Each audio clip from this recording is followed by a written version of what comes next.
Do you think we know the import of all of that? Because I'm saying this because what has happened over time. Just recently, two states specifically had to do make an attempt in seeing how they can bring some form of sanity or standardization in that sector, Ekiti, Edo, and we saw the backlash to the extent that even Edo State, a state where we saw a teacher that couldn't read, they've recalled almost everyone. That is rather unfortunate. When I said at the beginning that some things were happening that has me depressed, those are some of the things. In fact, what really killed me about the whole thing was Ekiti State. They are a state of teachers and professors, people who were supposed to know the value of education, and we allowed hunger to supersede the future of our children. The politicians disappointed me. I mean, unless Edo is going to give those people other jobs, calling them back just because they're afraid that they're going to lose an election, I think that's ridiculous. It means they're selfish and they do not love this country. I'm sorry. If you're going to bring a teacher who could not read her own affidavit, I solemnly swear becomes one Solomon, it is not even close. So such a person should not be in the educational system anywhere. So that Mr. Oshomole is taking them back is baffling to me, because everybody wants to win an election on the backs of our children. I think it's wrong. You know, sorry, Mark, because I'm going back to what Mark raised. We have seen fantastic people in classrooms with us, and at the end of the day, they all would want to go into other fields because of the non-interest in education or going to the classrooms because of what the nation has, well, turned it to be, remuneration-wise, as well as the kind of status we have placed the teachers. Can we borrow from the Finnish example and see how we can, well, put them on a pedestal to the extent that almost everyone who is good in school, by the time you leave, and that should be your first thinking port? It's the only way we're going to get this done. And there are pockets of individuals and organizations, even in Nigeria, that are doing it. There's a program, and I'm not sure if I'm supposed to, I'm allowed to mention names, but they only take first class 2-1s into this teaching program.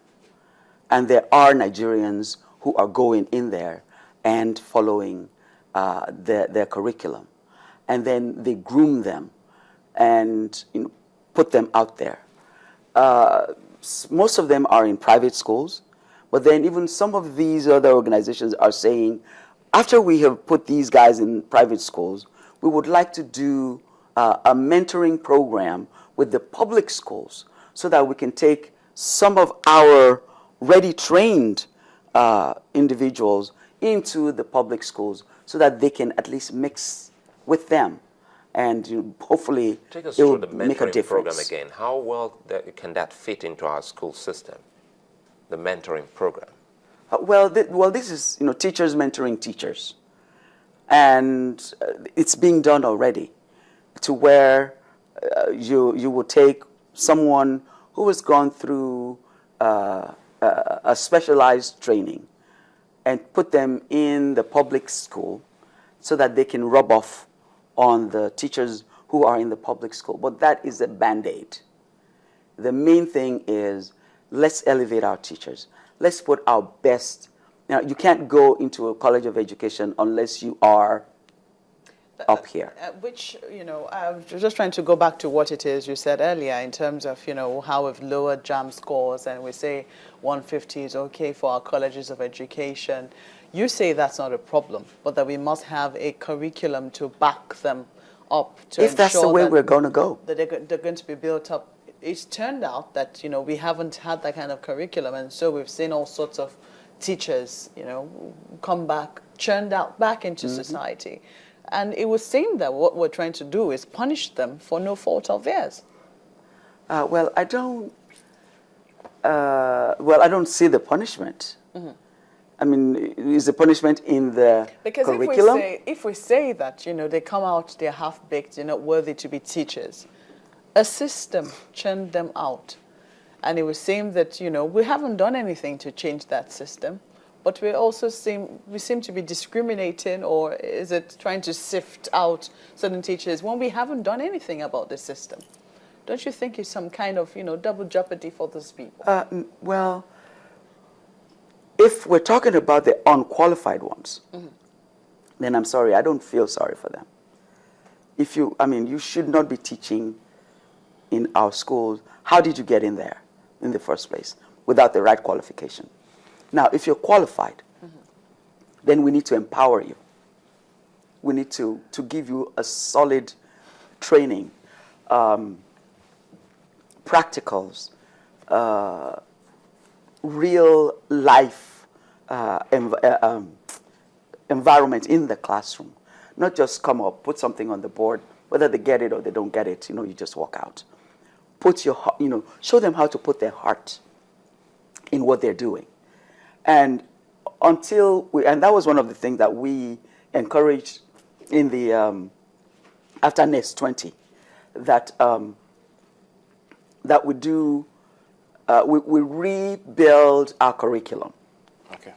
All right, just give us a moment. We'll take a quick break, and we'll be back in just a moment. Join us again. Welcome back to Sunrise Daily, continuing our focus on education and how do we get it right. I'm wondering, because we've got private and public schools. Now, we have some private ones who, yes, the fee may be really high, but they're doing what they can in terms of ensuring that, look, the quality of students that we churn out can stand out anywhere in the world. But that's on the one hand, because if you have that as a policy for the entire country, lots of people will cry out because the fee, the funding is just way high up there. So how do we strike that balance? Do we come up with that policy, or do we expect Nest 20 to come up with that recommendation, which I think they have already, and then implement that policy? Because ever since Finland did theirs 40 years ago, look at where they are now. Yeah, absolutely. Well, Nest 20 is still working. I mean, the committee did not disband, you know, that much. Okay. We all need to know. And we're taking each recommendation one by one and working on them. And a better curriculum was one of the recommendations, and there's a team working on that one. What to do with vocational and technical education, there's a team working on that one. What to do about technology, you know, there's another team working on that one. So almost every recommendation that was made, you know, has got a small committee working on them. And so we will get there. But it's going to take a lot of support from the Ministry of Education, from the federal government. Unfortunately, time is running out, you know, till 2015, but we're hoping that we can get some low-hanging fruits before the next election, because a lot rides on that as well.